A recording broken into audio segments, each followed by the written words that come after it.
in and be all crumpled up. You know? Just hand you the money, right? Right. I like, Yeah. it's not a lot for that, you know. Mm-hmm. Don was there, but he always preaches. We're talking about my father. Oh, Frankie. Well, about your father, Remington Rand days were very memorable because we used to go to work together, and he worked in a different department. But it was great just sort of going off to work. I worked in the shipping department, and you'd see that. I mean, you know, I was such a hard worker that I didn't really, you know, have too much time to see Charlie during the day. But what I did notice was that sometimes, you know, people would be taking a break somewhere, and the great respect that people had for Charlie, even though they sort of, a lot of them didn't approve of his politics. He was too left wing, but still, and they were sort of memorable days. Somehow, I remember lunch, we used to go out in this little body of water near the Remington Path. Charlie and I would sit down. Charlie was always, you know, his mind was always engaged, always talking about some matter of generally a matter of some consequence, but even if it was a trivial thing, it was always very interesting, whether he was talking about nature or philosophy, or music or art. Very got some donut right there. He's a special person altogether. You don't want donut on it. Probably when we show up, yeah. I think it's some pancakes. Anyway, he was my first vivid recollection of Charlie was that he came home and visited the house, visited right at the house. They came back together, and somehow we had arranged to go for a hike way back in the Music area, Spring Lake or something. A place called Spring Lake. Spring something there, right? Anyway, I skipped school, which apparently he approved of. Oh, he did that all the time himself. And we just went walk for the Lake Scranton, and I remember I've never walked so much before or since. I mean, we just tramped over all the woods, incredible. Yeah, he loved to walk. Mary, do you want to turn the last two pancakes off? Just pull them out of the pan. Anyway, we left at probably 8:30 in the morning and probably got back about 7 o'clock at night because finally got lost. And you talked the whole time that you were there about? Yeah, just sort of, or, you know, observing some sort of natural plant scene. But, I mean, these were totally unknown people to me that he would talk about Schopenhauer and Nietzsche and Weinger. I mean, these guys, you know, I'd never read any philosophy at all. I mean, most of what he said just sort of passed right over me. I mean, it just had no grasp of it. I mean, although he was very, very good at explaining, very patient at explaining, what I always remember is that he engaged people at any level and sort of tried to get to their level. And it was very effective. That's what Uncle Johnny was saying. He should have been a teacher. We sure had. He was. What little I know about Socrates, that's all he was like. He just asked questions. Like Socrates, yeah. Yeah, see what level we can talk at. And then move you up, you know. Right. John, do you want to get some coffee? There's some. Encourage it one step at a time. Appreciation of poetry. Yeah, and he took real pride. He had memorized certain poems, and he would, you know, recite these poems. One I remember, the Ballad of Reading Jail, the Oscar one. I mean, he just, and some Shelley and Thomas Hood and the Song of the Shirt. Oh yes, because that was social thing. Thomas Hood. And the St. Vincent Millay, one of hers. Renaissance. About again, somebody, woman sewing. Yeah, the St. Vincent Millay. Oh, thank you. Hiya. Anyway, I mean, he was. He had some tough times, you know. I mean, they were not, the employers, the managers, foremen were not about to, weren't too happy about his talking to people about social consciousness of politics. Oh yeah, he got fired from a number of jobs, union activity and... I remember him, he talked about Hans or Gerhard Eisler. Gerhard Eisler, I think it was Gerhard, who was the brother of Hans Eisler, who was a Hollywood composer. Well, that was at Eisler. Carl was trying to think of the name yesterday. He was going to make a speech. Yeah, right. Yeah, right. No, I'm glad you thought of it. Yeah. Anyway, I mean, he, I remember Charlie telling me about talking to Eisler about this riot at Peekskill or whatever, and he said, oh, this is nothing, child's play. I mean, he said, this guy Eisler was really, obviously, a very, very tough guy. Howdy. He said there's sugar. It's inside. We're going to make some pancakes in a minute. Chickies is going to make them. Yeah. Is that where they almost had a mob scene where they almost beat up the speaker? Right. Oh, well, not only that, they stoned all the cars leaving. The cars had to go through a narrow roadway. Right. And these people just... Stoned all those cars, yeah, I remember. Oh, that's... I don't, nobody was killed, but they were badly injured, weren't they? People were badly injured? Some people were. That was the peak, when Robeson sang, right? Yeah, Paul Robeson. The other incident with Eisler was in Bridgeport, was it? Well, I'm not sure. Maybe it was. Maybe it was. Yeah, that was in Bridgeport. Yeah, because Uncle Carl said he was there for that. Or something like that. Near the library. Some hall, yeah, right. Yeah. Because Uncle Carl said he was... There was a museum there or something like that in Bridgeport, right off of Main Avenue there. Oh, yeah, the Barnum Museum. Yeah. Yeah, and Carl said that he lost my father. Who was with my father? Somebody else. And anyway, they were split up, and the mobs were going after people. Trying to beat him up and things like that. Well, he was such a, he's such a considerate person too, John. Make people. Well, you must have been exposed to him a lot. Yes, I was. I was up in Connecticut. That's true. But see, I never used to go up and visit your mother because she didn't know how to cook. What I remember was I'd go that up there there were and a she lot wanted of... to throw something together. And I said, no. So I didn't go up there. There were There were some agonizing times in Connecticut, and that was Saturday morning. They had a squeaky old radio, and Charlie would put on opera every day.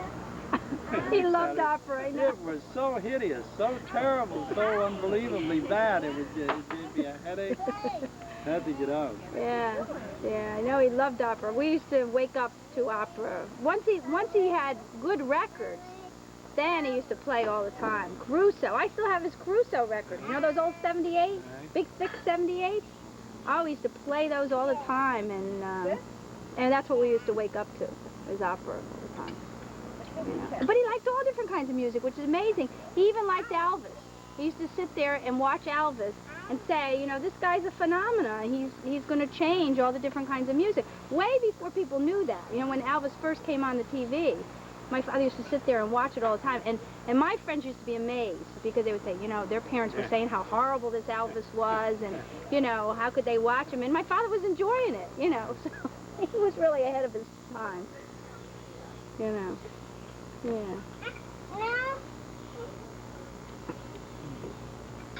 The poetry sessions, I remember, those were really a lot of fun. Yeah. We used to have the college students come over and he would recite his poetry and other poetry. Yeah. And it was especially nice when there's a big crowd of people around. And Charlie would just go for it. And he'd try to get responses, That's it. Encourage people. Yeah. He'd even have the little tiny kids reciting poetry, and he would encourage them, kind of praise them and move them along, and that was fun. He studied Hegel too, didn't he? Yeah, well, I don't know where he did all of this. He didn't get much sleep at night. I remember he used to study all the time. Yeah. I mean, I think that probably he might have been exposed to in early in his life that story of philosophy by Will Durant, Mary which call him was up. just general thing, which then led him into other people's things. The last year before he died, he didn't get much sleep at all. The college students used to come over. I remember my mother used to get really upset because he wasn't getting any sleep. You know, he worked night shift. And then he would stay up with these college students talking. And then on the weekend, when he would try to catch up on sleep, if they came over, he would get up. And he would just, almost like he didn't have much time to do what he had planned to do to stimulate or get some interest from these college students. And my mother and I used to be after him all the time to try to get some sleep. But he knew, like, you know, he only had a certain period of time. I really believe he knew for a long time that he was going to die. But he just wanted to do this, and whoever he could touch in that short period of time that he had left, he was going to do it, and he wasn't going to get the sleep that he needed. How old was he when he died? 52. 52? Mm-hmm. That was all? Yep, yep. What did he die? Congestive heart failure. He had rheumatic heart, and he spent about a year in bed. When he was in high school, that's where he started doing a lot of reading. Like Uncle Johnny was saying, he used to skip classes in high school to go to the library, and he'd spend the whole day in the library, and then the teachers would ask him a question, and he'd go round and round. Like, he wouldn't know the exact answer because he didn't study the text that he was supposed to, but he'd go round and round the subject, and the teachers would be, yeah, the teachers would, because one of the things he told me, he said when he spent so much time reading in the library, he knew a lot more than a lot of the teachers on different subjects, and he was bored with sitting in the classroom. Because, I mean, especially the whole year, he wrote a lot of poetry in that year that he was in bed. But they thought he was going to die from this rheumatic fever. And then they told him he probably wouldn't live till he was about 21.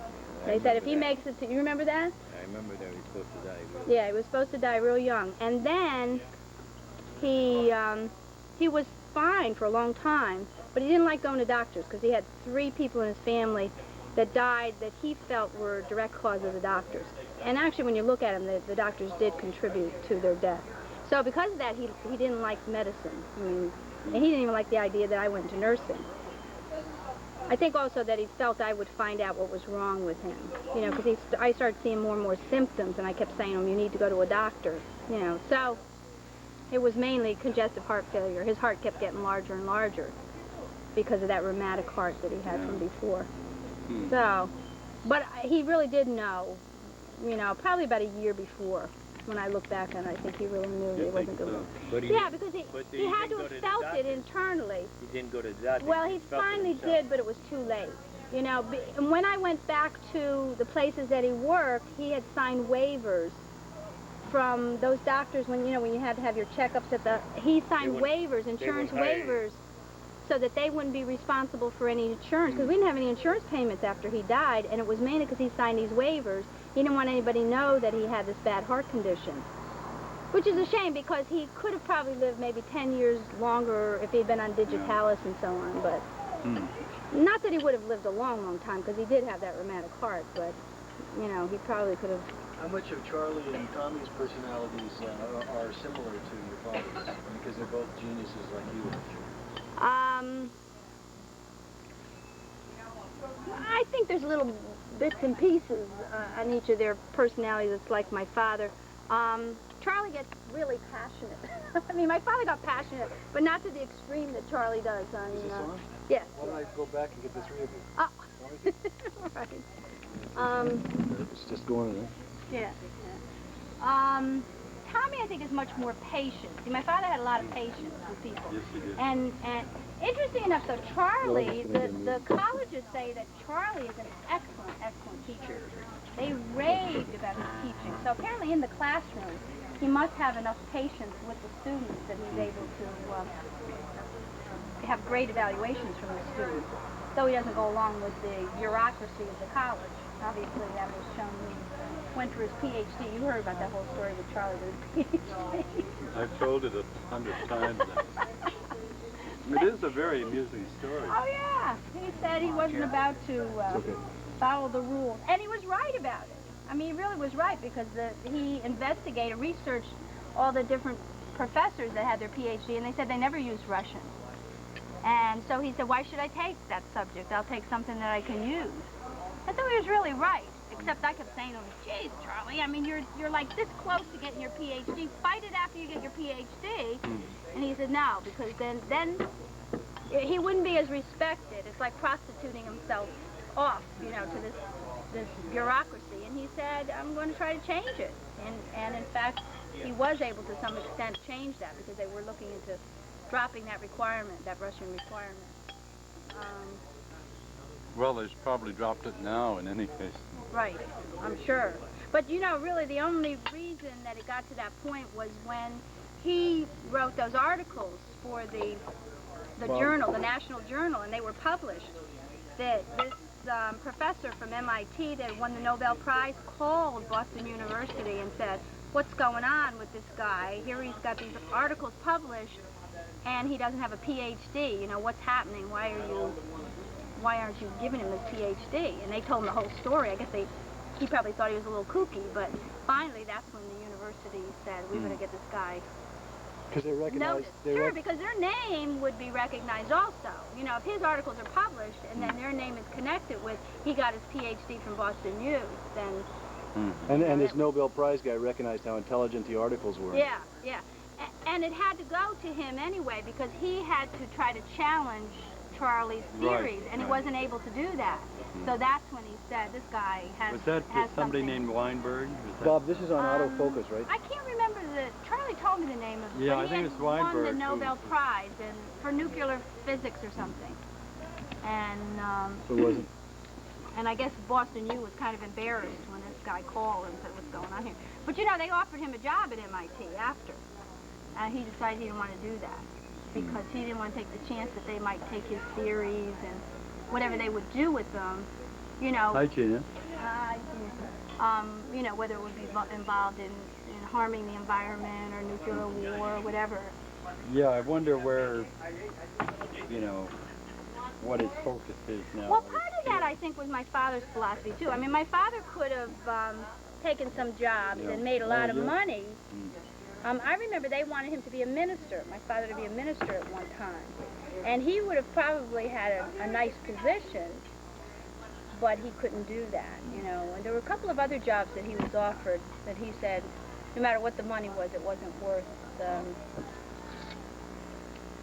his principles being challenged. And, you know, he would have to go along with the bureaucracy, and he didn't want to do that, which is similar to what Charlie sometimes goes to the extreme, but Do you hear similar. from Charlie? Oh, yeah, yeah. I mean, what is his, is he focusing on the math? His main focus is on space. You know, he has the Spacers organization that he started, and there are a lot of PhD scientists and mathematicians that are in the Spacers group. There are a lot of them very similar personalities to Charlie. And, you know, I know he's doing a lot with his theory on the black hole. He says that what he's writing now won't be understood at this point, but eventually will be understood. And I believe him, because when this professor from MIT couldn't challenge his theory, and, you know, he said, you know, it may be valid down the road. I think he's probably right. Now, Tommy's, you know, very involved in math and computers. And Yeah. Is he still working for the same company? It's a small company, but an up-and-coming company. And they wanted Tommy to go into management and do a lot of different things, but he didn't want to do that. He pretty much just likes to be on his own. Programs. Yeah. So, but